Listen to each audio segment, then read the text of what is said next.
Hello and welcome to Lesson 7.1A. I've entitled this video, The Industrial Revolution Begins. This video is going to cover pages 409 to 411. The Industrial Revolution. In the early 1800s, busy factories and whirring machinery were part of a revolution that was spreading to the United States. Unlike the American Revolution, this one had no battles or fixed dates. The new revolution, the Industrial Revolution, was a long, slow process that completely changed the way goods were produced and where many people worked and lived. And now we can answer question number 1. What was the Industrial Revolution? Well, the textbook says this was the change from manual production to machine-powered factory production that started in England in the late 18th century and spread to other places and brought a transformation in economy, society, and technology. The Industrial Revolution begins. Before the 1800s, most Americans were farmers, and most goods were produced by hand. As a result of the Industrial Revolution, this situation slowly changed. Machines replaced hand tools. New sources of power, such as steam, replaced human and animal power. While most Americans continued to farm for a living, the economy began a gradual shift toward manufacturing. And now we can answer a couple questions here. Number 2, before the Industrial Revolution, what occupation did most Americans have? Well, most Americans were farmers. Number 4, what began to replace hand tools during the Industrial Revolution? Machines. Number 5, what began to replace human and animal power?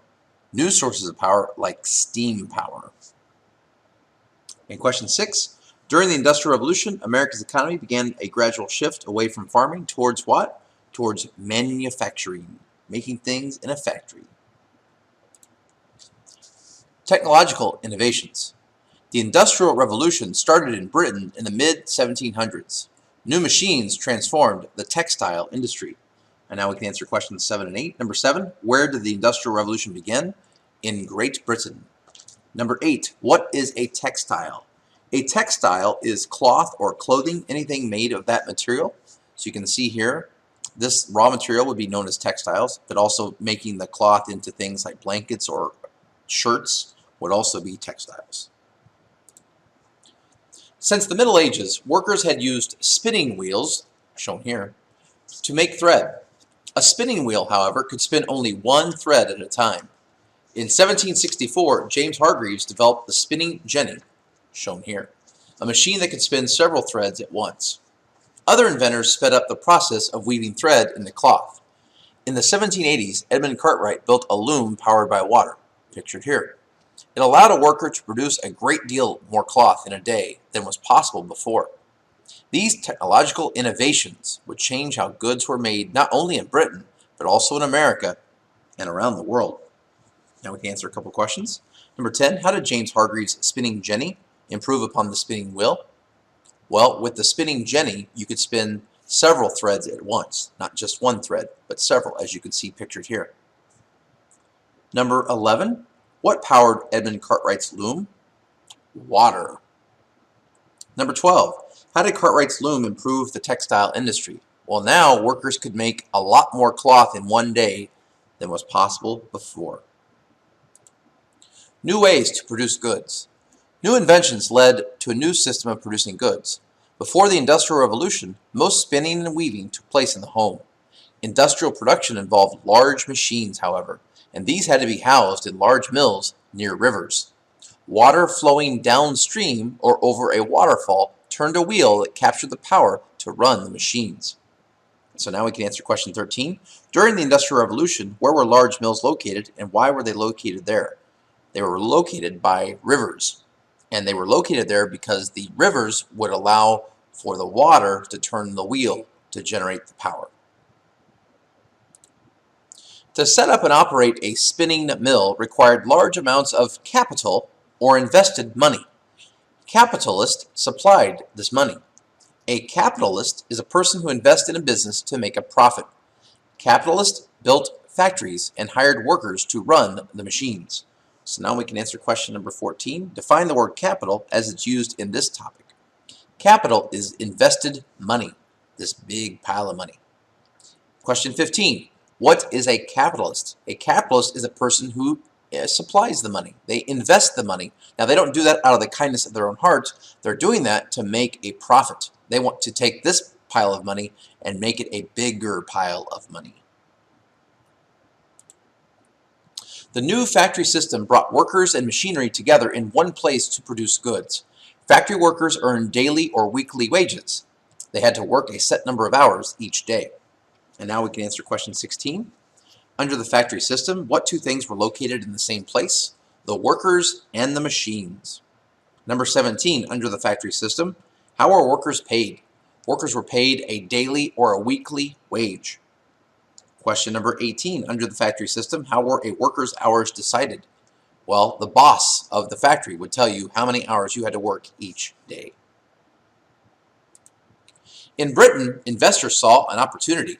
Because a single worker could produce much more with the machine than by hand, the cost of goods made by machine was much lower, and more of those goods could be sold. If an investor built a factory that could produce cloth more cheaply, the investor could make a profit. Investors' desire to make a profit brought about rapid industrialization. And now we can answer a couple of questions. Number 19, who could produce more goods? A worker making items by hand or by machine? By machine. Number 20, what happens to the price of goods made in factories that used to be made by hand? The price of the goods goes down because you can make more of them, so you can lower the price so that more people can afford it. 21, if an investor's factory can produce goods more cheaply, what happens to their profits? Their profits go up because if they're selling their clothes or their textiles or whatever they're making, if they're selling that at a lower price or they're selling more of it, either way, they can make more profit. During the Industrial Revolution, the demand for factory-made products grew. In economics, demand is the readiness of people to purchase goods or services. The supply, or amount of goods available to sell, depended in part on the natural resources factories could get. To make products, factories needed raw materials, power, and laborers to run machinery. Some resources, such as cotton and iron, were in short supply. This scarcity, or limited supply, resulted in higher prices. In response to higher prices, farmers began to grow more cotton to supply spinning mills. Miners and others searched for new sources of iron and other materials used in machinery. The growing demand for products and for the supplies needed to make them led to a great change in standards of living. And now we have a lot of questions to answer here, and I've got some on the other slides as well. So now we have number 22. Under the law of supply and demand in economics, what is demand? Demand is the readiness of people to purchase goods or services. In other words, it's when people are ready to spend money to buy a good or a service. That is the demand. Number 23, under the law of supply and demand in economics, what is supply? Supply is the amount of goods available to sell.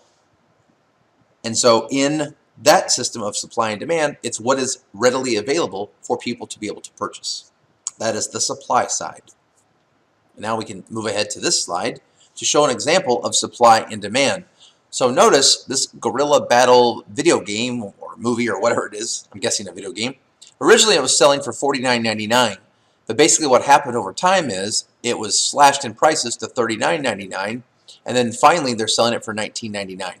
There's a good chance the reason it's dropped $30 in price is because the game is getting old, and there's also a chance that Guerrilla Battle 4, a new game, may be coming out soon, and so they figure they might as well try to get 20 more bucks out of this game before it becomes completely obsolete. That's an example of the laws of supply and demand. Here we've got Timmy. Timmy's got some money, and Timmy's thinking about buying a system. So under the laws of supply and demand, Timmy has the right to buy what he believes is worth his money. So he's got the money here. He's got the demand to want to buy a system. And so what is supplied? Well, he could buy a PS4. He could buy an Xbox One. He could buy a Nintendo Switch. Or he doesn't have to buy anything at all. Timmy could put this in his piggy bank and save up for the Washington, D.C. trip. It's completely up to Timmy. It's his choice. And that's one of the great things about our system of economics. In supply and demand, if you've got the demand, you can purchase as long as there is supply. The laws of supply and demand. For the next question, 24, What are the three things the factories need to make products? Well, they have to have the raw materials, they have to have the power to run the machines and tools, and they have to have the laborers, the workers, in order to run those machines or tools. Number 25, what scarcity means is scarcity is when there isn't enough of something. So in this case, there's not enough water in this desert, or in this case, there's this very tiny tomato and many more forks, so there's not going to be a lot of food for each person. Scarcity. Number 26, what happens to the price of something that is scarce? The price goes up because it's in higher demand, and that's a basic law of supply and demand. Standard of living for number 27. Well, I've got a couple of things here. For standard of living, it's the extent to which a person is able to provide the things that are necessary for sustaining and enjoying life. Now, standard of living of a representative family differs greatly in different parts of the world. What we might consider here as an average standard of living might be considered a tremendous standard of living in a poorer country in another part of the world. So just keep that in mind. Standard of living can vary based on where you live. And so this quote here, just living is not enough. One must have sunshine, freedom, and a little flour. So think about that when you think about standard of living. It's your quality of life. It's how you feel, can you meet your basic needs, and then can you have other needs that are more wants than needs. And when you can combine those two things, you have a higher quality or standard of living. Well, thank you for watching. Before we go, I do have a cartoon for you. And this is based on the law of supply and demand. So if you get what's going on here, you might appreciate that cartoon. If not, that's okay too. Well, thank you and have a nice day.